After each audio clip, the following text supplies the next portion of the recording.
Secretariat പടിക്കൽ ആശാവർക്കർമാർ നടത്തുന്ന രാപ്പകൽ സമരം ഇന്ന് 60-ാം ദിവസത്തിലേക്ക്. സമരം തീരാതിരിക്കാൻ കാരണം ആശമാർ തന്നെയെന്ന മുഖ്യമന്ത്രിയുടെ പ്രസ്താവനയ്ക്കെതിരെ പ്രതിഷേധം ശക്തം.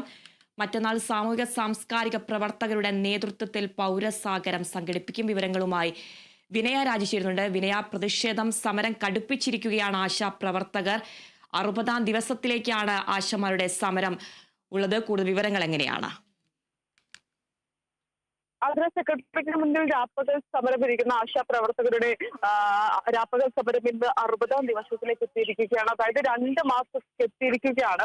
നിരാഹാര സമരം ഇന്ന് 22-ാം ദിവസത്തിലേക്ക് അടക്കം എത്തിയിരിക്കുകയാണ്. കഴിഞ്ഞ ദിവസം മുഖ്യമന്ത്രി മാധ്യമങ്ങളെ കണ്ടപ്പോൾ വ്യക്തമാക്കിയ ഒരു കാര്യം എന്ന് പറയുന്നത്, ഈ സമരം തീരാതിരിക്കാൻ പ്രധാനമായി അല്ലെങ്കിൽ കാരണമെന്ന് പറയുന്നത് ആശാ പ്രവർത്തകർ തന്നെയാണെന്നായിരുന്നു മുഖ്യമന്ത്രി വ്യക്തമാക്കിയ ഒരു കാര്യം എന്ന് പറയുന്നത്. ഇവിടെ തന്നെ കേരളമാണ് ഓണറേറിയം നൽകുന്ന അല്ലെങ്കിൽ സംസ്ഥാനം ഏറ്റവും കൂടുതൽ ഓണറേറിയം നൽകുന്ന സംസ്ഥാനം എന്ന് മുഖ്യമന്ത്രി ആവർത്തിക്കുന്ന ഒരു സ്ഥിതി ഉണ്ടായിരുന്നു. ഈ മറ്റു ആശാപ്രവർത്തകരെല്ലാം തന്നെ 95% ആശാപ്രവർത്തകർ ഇപ്പോഴും ഫീൽഡിൽ വർക്ക് ചെയ്തുകൊണ്ടിരിക്കുകയാണ്. ബാക്കിയുള്ള കുറച്ചു പേർ മാത്രം ഇപ്പോൾ സമരമുഖത്തിരിക്കുന്നത്. എന്നാലും അവരെ ഒഴിവാക്കുന്ന ഒരു സ്ഥിതി അല്ലെങ്കിൽ അവരെ ഒഴിവാക്കുന്ന നിലയിലേക്ക് സർക്കാർ കടക്കുന്നില്ല. സമരം അവസാനിപ്പിക്കേണ്ടതും അല്ലെങ്കിൽ ചിന്തിക്കേണ്ടത് ആശാപ്രവർത്തകരാണെന്നടക്കം തന്നെ മുഖ്യമന്ത്രി വ്യക്തമാക്കിയ സാഹചര്യം അടക്കമുണ്ടായിരുന്നു. കഴിഞ്ഞ ദിവസം ഇത്തരത്തിൽ എന്നാൽ ആശാപ്രവർത്തകരുടെ പ്രധാനപ്പെട്ട അല്ലെങ്കിൽ ആശാപ്രവർത്തകർ പറയുന്ന പ്രധാനപ്പെട്ട ഒരു കാര്യം എന്ന് പറയുന്നത്, തങ്ങൾ ഉന്നയിച്ച ഡിമാൻഡുകളൊന്നും തന്നെ ഇതുവരെയും അംഗീകരിച്ചിട്ടില്ല. 5 തവണ ഏകദേശം 3 തവണ ആരോഗ്യമന്ത്രിയുമായും 1 തവണ തൊഴിൽ മന്ത്രിയുമായും ചർച്ച നടത്തി. എന്നാൽ ആ ചർച്ചയെല്ലാം തന്നെ പരാജയപ്പെടുന്ന ഒരു സാഹചര്യമായിരുന്നു ഉണ്ടായിരുന്നത്.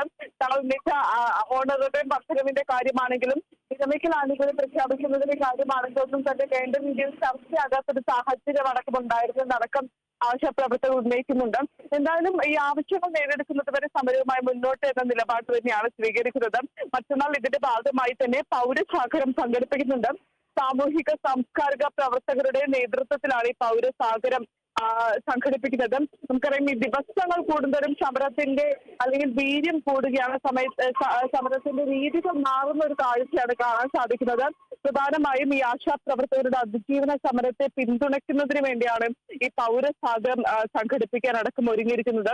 ഇതിന്റെ ഭാഗമായി 12-ന് സെക്രട്ടേറിയറ്റിന് മുന്നിൽ നടക്കുന്ന പൗരസാഗരത്തിൽ സാമൂഹിക സാംസ്കാരിക വ്യക്തിത്വങ്ങളും സംഘടനകളും പൊതുജനങ്ങളും അണിനിരക്കും. നേരത്തെ ഇതുമായി ബന്ധപ്പെട്ട് ഈ മഹാസാഗരം കൂടാതെ ഈ സെക്രട്ടേറിയറ്റ് ഉപരോധമടക്കം സംഘടിപ്പിച്ചപ്പോൾ ഈ ആശാപ്രവർത്തകർ മഹാസംഗമം സെക്രട്ടേറിയറ്റ് ഉപരോധമടക്കം സംഘടിപ്പിച്ചപ്പോൾ ആശാപ്രവർത്തകർ മാത്രമാണ് പങ്കെടുത്തതെങ്കിൽ ഇപ്പോൾ ഈ പൗരസാഗരത്തിൽ ആശാപ്രവർത്തകരുടെ കുടുംബാംഗങ്ങൾ മറ്റും പങ്കെടുക്കുമെന്നാണ് മനസ്സിലാക്കുന്നത്. ഇത്തരത്തിൽ വലിയ രീതിയിലുള്ള ഒരു പരിപാടി അല്ലെങ്കിൽ പ്രതിഷേധ പരിപാടി തന്നെയാണ് മറ്റന്നാൾ സംഘടിപ്പിച്ചിരിക്കുന്നത്. എന്തായാലും ആശാപ്രവർത്തകരുടെ സമരം കടുപ്പിക്കാൻ തന്നെയാണ് തീരുമാനിച്ചിരിക്കുന്നത്. ആതിര, വിനയ, ധർമ്മവും അധർമ്മവും തമ്മിലുള്ള പോരാട്ടമാണെന്നാണ് കഴിഞ്ഞ ദിവസം ആശാപ്രവർത്തകർ പറഞ്ഞത്. 2 മാസമാണ് പ്രതിഷേധം നടന്നുകൊണ്ടിരിക്കുന്നത്. മുടിമുറിച്ചടക്കം രാവെന്നോ പകലെന്നോ മഴയെന്നോ വെയിലെന്നോ ഇല്ലാതെ കിടന്നും ഇരുന്നുമുള്ള ഒരു പ്രതിഷേധമാണ്. സമരം കടുപ്പിക്കാൻ തന്നെയുള്ള തീരുമാനത്തിൽ തന്നെയാണോ ആശാപ്രവർത്തകർ ഇപ്പോഴും ഉള്ളത്? തീർച്ചയായും കഴിഞ്ഞ ദിവസം ഈ ദേശീയ ജനറൽ സെക്രട്ടറി MA അടക്കം തന്നെ ഒരു തുറന്ന കത്ത് എഴുതുന്ന ഒരു സാഹചര്യം അടക്കമുണ്ടായിരുന്നു. എന്നാൽ ആ MA ഭാഗത്ത് നിന്നാണെങ്കിലും ആശാപ്രവർത്തകരാണ് അല്ലെങ്കിൽ ഈ സമരം അവസാനിപ്പിക്കാൻ തീരുമാനിക്കേണ്ടത് ആശാപ്രവർത്തകരാണെന്ന് MA അടക്കം തന്നെ വ്യക്തമാക്കിയ ഒരു സാഹചര്യം ഉണ്ടായിരുന്നു. പ്രധാനമായും കൂടാതെ തന്നെ ഇത്തരത്തിൽ ഓരോ വഴികൾ തേടുമ്പോഴും അല്ലെങ്കിൽ സർക്കാരുമായി ചർച്ച നടത്തുമ്പോഴും ആ ചർച്ചയിലൊന്നും തന്നെ തങ്ങൾക്ക് അനുകൂലമായിട്ടുള്ള ഒരു നിലപാടുണ്ടാക്കാത്ത സാഹചര്യത്തിൽ തന്നെയാണ് ഈ പ്രതിഷേധം കടുപ്പിക്കാൻ തീരുമാനിച്ചിരിക്കുന്നത്. പ്രധാനമായും ആശാപ്രവർത്തകർ വ്യക്തമാക്കിയ ഒരു കാര്യം എന്ന് പറയുന്നത്, ഇതിപ്പോൾ ധർമ്മവും അധർമ്മവും തമ്മിലുള്ള ഒരു പോരാട്ടമായി മാറിയിരിക്കുകയാണ്. ധർമ്മത്തിന്റെ പക്ഷത്താണ് പൊതുജനങ്ങൾ എന്നടക്കം തന്നെ വ്യക്തമാക്കുന്നുണ്ട്. കഴിഞ്ഞ 2 മാസത്തിനകം തന്നെ 2 മാസമായി 60 ദിവസമായി സമരമിരിക്കുന്നു. ഈ സമരമുഖത്തേക്ക് വിവിധ രാഷ്ട്രീയ പാർട്ടികളും സംഘടനകളും നിരവധിയായിട്ടുള്ള ആളുകളുമാണ് പിന്തുണ അറിയിച്ച് രംഗത്ത് വരുന്നത്.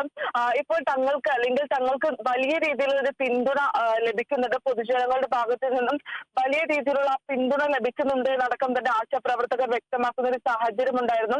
ഈ സമരത്തിന് തുടക്കം മുതൽ തന്നെ വിവിധ പ്രതിപക്ഷ പാർട്ടികളടക്കം തന്നെ പിന്തുണ രംഗത്ത് വരുന്ന ഒരു സാഹചര്യം അടക്കമുണ്ടായിരുന്നു. പ്രതിഷേധ പരിപാടികളിൽ അടക്കം തന്നെ അണിനിരക്കുന്ന ഒരു സാഹചര്യം ഉണ്ടായിരുന്നു. ഒരു ഭാഗത്ത് വലിയ രീതിയിലുള്ള പ്രതിരോധം സൃഷ്ടിക്കുകയാണ്. സർക്കാരിനെതിരെ വലിയ രീതിയിലുള്ള ഒരു പ്രതിരോധമാണ് ആശാപ്രവർത്തകർ സൃഷ്ടിച്ചുകൊണ്ടിരിക്കുന്നത്. കൂടാതെ തന്നെ വലിയ രീതിയിലുള്ള പ്രതിഷേധം കടുപ്പിക്കുകയാണ്. മറ്റ് പ്രതിപക്ഷ പാർട്ടികളടക്കം തന്നെ പിന്തുണയുമായി രംഗത്ത് വരുമ്പോൾ മറ്റൊരു ഭാഗത്ത് സംസ്ഥാന സർക്കാർ എങ്ങനെയാണ് ഈ ഒരു സമരത്തെ തകർക്കുക എന്നുള്ള വഴികളാണ് തേടുന്നത്. അതിന്റെ ഭാഗമായി തന്നെയാണ് വിവിധ പരിപാടികളടക്കം തന്നെ സംഘടിപ്പിക്കുന്ന ഒരു സാഹചര്യം ഉണ്ടായിരുന്നു. കൂടാതെ തന്നെ മൂന്നാമതായി ആശാപ്രവർത്തകരും ആരോഗ്യമന്ത്രിയും ചർച്ച വെച്ചപ്പോഴും വിവിധ സംഘടനകൾ, തൊഴിലാളി സംഘടനകളെ അടക്കം തന്നെ അണിനിരത്തുന്ന ഒരു സാഹചര്യം ഉണ്ടായിരുന്നു. അതിനെതിരെ തന്നെ വ്യാപകമായ പ്രതിഷേധം ഉണ്ടാകുന്ന സാഹചര്യം, INTUC നേതാവിനെതിരെ വലിയ രീതിയിലുള്ള ആരോപണം ഉണ്ടാകുന്ന ഒരു സാഹചര്യം അടക്കമുണ്ടായിരുന്നു. എന്നാലും ഈ പ്രതിഷേധം കടുപ്പിക്കാൻ തന്നെയാണ് ആശാപ്രവർത്തകർ തീരുമാനിച്ചിരിക്കുന്നത്. വരും ദിവസങ്ങളിലും വലിയ രീതിയിലുള്ള പ്രതിഷേധ പരിപാടികൾ സംഘടിപ്പിക്കും. ഉന്നയിക്കുന്ന ആവശ്യങ്ങൾ അംഗീകരിക്കുന്നത് വരെ ഈ സമരവുമായി മുന്നോട്ട് പോകുമെന്നൊരു നിലപാട് തന്നെയാണ് ആശാപ്രവർത്തകർ സ്വീകരിക്കുന്നത്. ആതിര.